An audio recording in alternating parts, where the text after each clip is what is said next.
Bacaan Alkitab 24 September 2021. 2 Samuel pasal 20, 2 Korintus pasal 13, Yehezkiel pasal 27, Mazmur pasal 75 dan Mazmur pasal 76. 2 Samuel pasal 20. Kebetulan ada di sana seorang dursila bernama Seba bin Bikri, orang Benyamin. Ia meniup sangkakala serta berkata, "Kita tidak memperoleh bagian daripada Daud. Kita tidak memperoleh warisan dari anak Isai itu. Masing-masing ke kemahnya, hai orang Israel." Lalu semua orang Israel itu meninggalkan Daud dan mengikuti Seba bin Bikri, sedangkan orang-orang Yahuda tetap berpaut kepada raja mereka, mengikutinya dari sungai Yordan sampai Yerusalem. Sampailah Daud ke istananya di Yerusalem. Lalu raja mengambil ke-10 gundik yang ditinggalkannya untuk menunggui istana, kemudian dimasukkannya mereka dalam sebuah rumah di bawah penjagaan. Ia memelihara mereka tetapi tidak dihampirinya. Mereka tetap terasing seperti janda sampai hari mati mereka. Berkatalah raja kepada Amasa, "Kerahkanlah bagiku orang-orang Yehuda dalam 3 hari. Kemudian menghadaplah lagi kemari."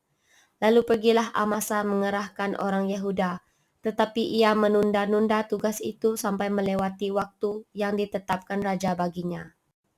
Lalu berkatalah Daud kepada Abisai, "Sekarang Seba bin Bikri lebih berbahaya bagi kita daripada Absalom. Jadi engkau bawalah orang-orang tuanmu ini dan kejarlah dia, supaya jangan ia mencapai kota yang berkubu dan dengan demikian ia luput daripada kita." Lalu Yoab, orang Kreti dan orang Pleti dan semua pahlawan keluar menyusul dia. Mereka keluar dari Yerusalem untuk mengejar Seba bin Bikri. Ketika mereka sampai ke batu besar yang di Gibeon, maka Amasa sudah tiba di sana lebih dahulu daripada mereka. Adapun Yoab mengenakan pakaian perang dan di luarnya ada ikat pinggang dengan pedang bersarung terpaut pada pinggangnya. Ketika ia tampil ke muka, terjatuhlah pedang itu. Berkatalah Yoab kepada Amasa, "Engkau baik-baik saudaraku." Sementara itu tangan kanan Yoab memegang janggut Amasa untuk mencium dia. Amasa tidak awas terhadap pedang yang ada di tangan Yoab itu. Yoab menikam pedang itu ke perutnya, sehingga isi perutnya tertumpah ke tanah. Tidak usah dia ditingkamnya 2 kali, sebab ia sudah mati. Lalu Yoab dan Abisai, adiknya, terus mengejar Seba bin Bikri. Dan seorang dari orang-orang Yoab tinggal berdiri di dekat mayat itu, sambil berkata, "Siapa yang suka kepada Yoab dan siapa yang memihak kepada Daud, baiklah mengikuti Yoab." Dalam pada itu, Amasa terguling mati dalam darahnya di tengah-tengah jalan raya. Ketika orang itu melihat bahwa seluruh rakyat berdiri menonton, maka disingkirkannya mayat Amasa dari jalan raya ke padang, lalu dihamparkannya kain di atasnya, karena dilihatnya bahwa setiap orang yang datang ke sana berdiri menonton. Setelah dijauhkannya mayat itu dari jalan raya, maka semua orang itu berjalan terus mengikuti Yoab untuk mengejar Seba bin Bikri. Seba telah melintasi daerah semua suku Israel menuju Abel Bet Maaka, dan semua orang Bikri telah berkumpul dan mengikuti dia. Tetapi sampailah orang-orang Yoab lalu mengepung dia di Abel Bet Maaka. Mereka menimbun tanah menjadi tembok terhadap kota ini dan tembok ini merapat sampai ke tembok luar, sedang seluruh rakyat yang bersama-sama dengan Yoab menggali tembok kota itu untuk meruntuhkannya. Lalu berserulah seorang perempuan bijaksana dari kota itu, "Dengar, dengar, katakanlah kepada Yoab, mendekatlah kemari, supaya aku berbicara dengan engkau." Maka mendekatlah Yoab kepada perempuan itu. Bertanyalah perempuan itu, "Engkaukah Yoab?" Jawabnya, "Benar." Lalu berkatalah perempuan itu kepadanya, "Dengarkanlah perkataan hambamu ini." Jawabnya, "Baik." Kemudian berkatalah perempuan itu, "Dahulu biasa orang berkata begini, 'Baiklah orang minta petunjuk di Abel dan di Dan, apakah sudah dihapuskan apa yang telah ditetapkan oleh orang-orang yang setia di Israel?' Tetapi engkau ini berikhtiar membinasakan suatu kota, apalagi suatu kota induk di Israel. Mengapa engkau hendak menelan habis milik pusaka Tuhan?" Lalu Yoab menjawab, "Jauhlah, jauhlah daripadaku untuk menelan dan memusnahkan." Bukanlah begitu halnya, tetapi seorang dari pegunungan Efraim yang bernama Seba bin Bikri telah menggerakkan tangannya melawan Raja Daud. Serahkanlah dia seorang diri, maka aku akan undur dari kota ini. Lalu berkatalah perempuan itu kepada Yoab, baik kepalanya akan dilemparkan kepadamu dari belakang tembok ini. Kemudian masuklah pula perempuan itu dan berbicara kepada seluruh rakyat dengan bijaksana. Sesudah itu mereka memenggal kepala Seba bin Bikri dan melemparkannya kepada Yoab. Yoab meniup sangkakala, lalu berserak-seraklah mereka meninggalkan kota itu, masing-masing ke tempatnya. Maka pulanglah Yoab ke Yerusalem kepada raja. Yoab menjadi kepala atas segenap tentera Israel, dan Benaya bin Yoyada menjadi kepala atas orang Kreti dan orang Peleti. Adora menjadi kepala orang Rodi dan Yosafat bin Ahilud menjadi bendahara negara. Seya menjadi panitera negara, Zadok dan Abiatar menjadi imam. Juga Ira, orang Yair itu menjadi imam pada Daud. 2 Korintus pasal 13. Ini adalah untuk ketiga kalinya aku datang kepada kamu. Baru dengan keterangan 2 atau 3 orang saksi, suatu perkara sah. Kepada mereka yang di masa yang lampau berbuat dosa dan kepada semua orang lain, telah kukatakan terlebih dahulu dan aku akan mengatakannya sekali lagi. Sekarang pada waktu aku berjauhan dengan kamu, tepat seperti pada waktu kedatanganku kedua kalinya, bahwa aku tidak akan menyayangkan mereka pada waktu aku datang lagi. Karena kamu ingin suatu bukti bahwa Kristus berkata-kata dengan perantaraan aku, dan ia tidak lemah terhadap kamu, melainkan berkuasa di tengah-tengah kamu. Karena sekalipun ia telah disalibkan oleh karena kelemahan, namun ia hidup karena kuasa Yahweh. Memang kami adalah lemah di dalam dia, tetapi kami akan hidup bersama-sama dengan dia untuk kamu karena kuasa Yahweh. Ujilah dirimu sendiri, apakah kamu tetap tegak di dalam iman. Selidikilah dirimu. Apakah kamu tidak yakin akan dirimu bahwa Kristus Yesus ada di dalam diri kamu? Sebab jika tidak demikian, kamu tidak tahan uji. Tetapi aku harap bahwa kamu tahu bahwa bukan kami yang tidak tahan uji.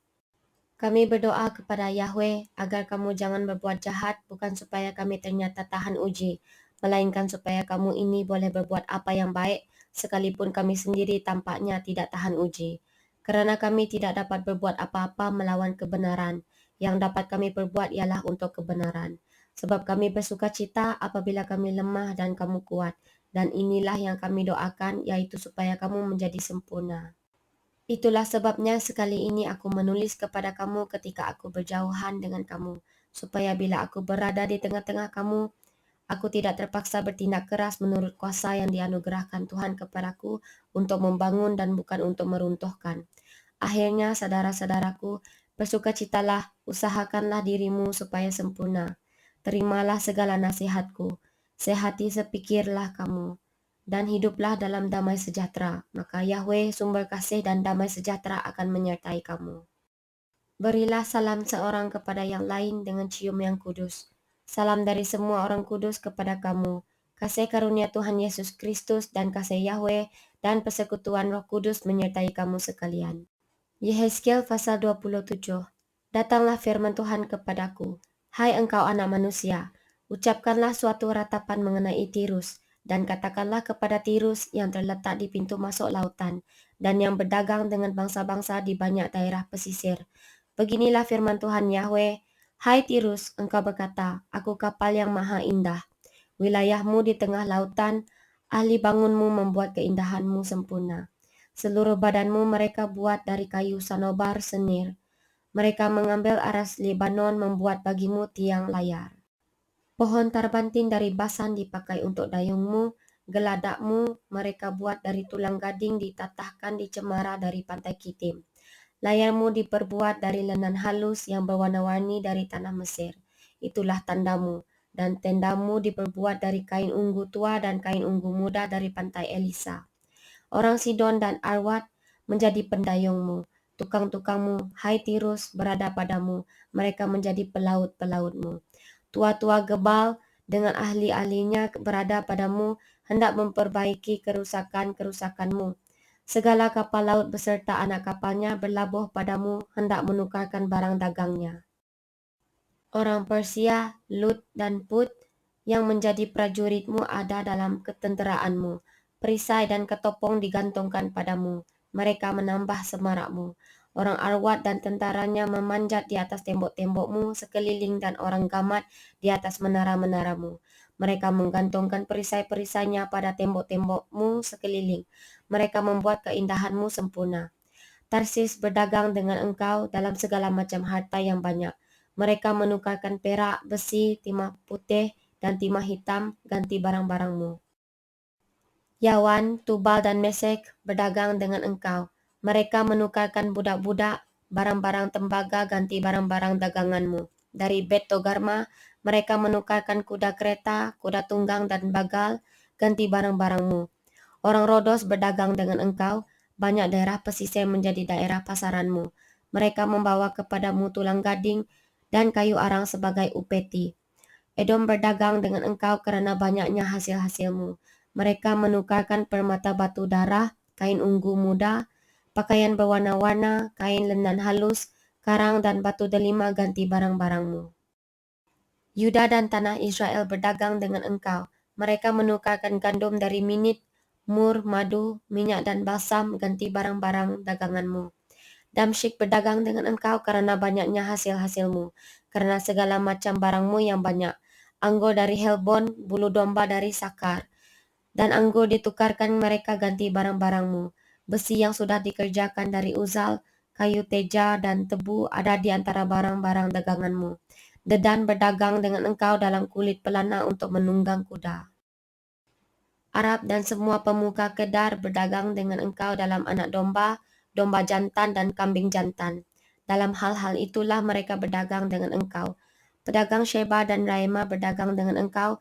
Mereka menukarkan yang terbaik dari segala rempah-rempah dan segala batu permata yang mahal-mahal dan emas ganti barang-barangmu. Haran, Ken, Eden, Asyur dan Kilmat berdagang dengan engkau.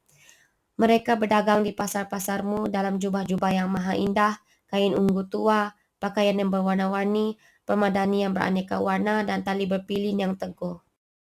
Kapal-kapal Tarsis membawa barang-barang dagangan ini bagimu. Penuh dengan muatan berat engkau di tengah lautan.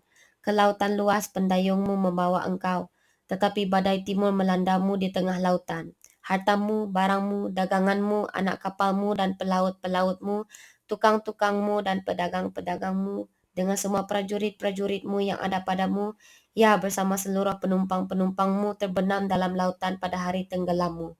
Mendengar teriakan pelautmu, gemetarlah tanah daratan. Mereka turun dari kapalnya yang mengayun dayung semua. Anak kapal, pelaut, semuanya ke daratan lari mereka. Ratapan kuat, teriakan pahit diperdengarkan terhadapmu. Taruh abu di atas kepala, berguling-guling dalam debu. Mereka menggundul diri demi engkau dan melilitkan kain kabung. Mereka menangis jiwa merana kerana engkau. Suatu ratapan yang pahit. Dalam meratap kerana engkau mereka mengucapkan, menangiskan ratapan. Siapa seperti tirus yang sudah dimusnahkan di tengah lautan. Sesudah barangmu datang dari laut, engkau mengenyangkan banyak bangsa-bangsa. Dengan banyaknya hartamu, daganganmu, engkau memperkaya raja-raja dunia.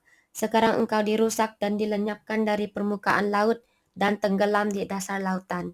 Daganganmu dan seluruh penumpangmu tenggelam dengan engkau. Orang pesisir kaget semua melihatmu.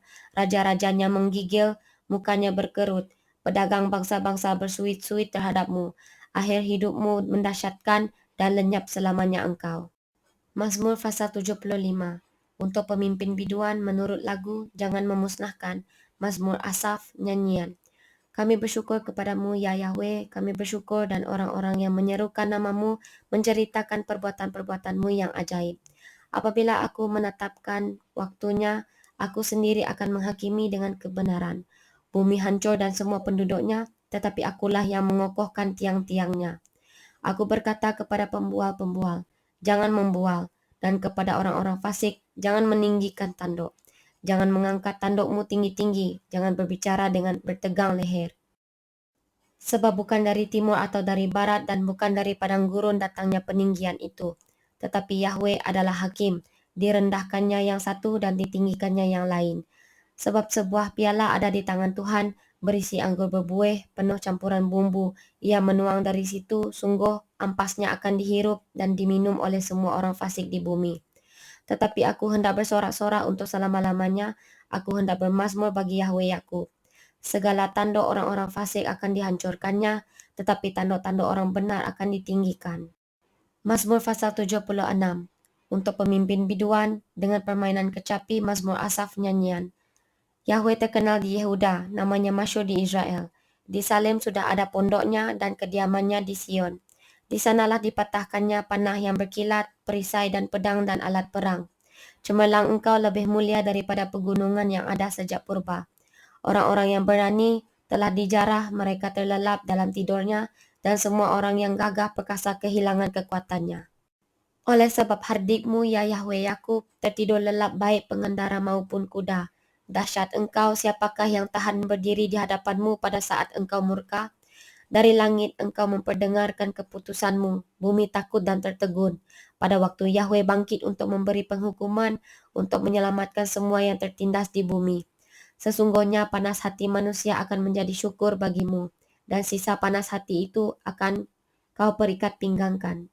Bernazarlah dan bayarlah nazarmu itu kepada Tuhan Yahwehmu.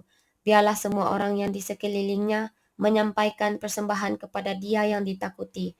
Dia yang mematahkan semangat para pemimpin, Dia yang dahsyat bagi raja-raja di bumi.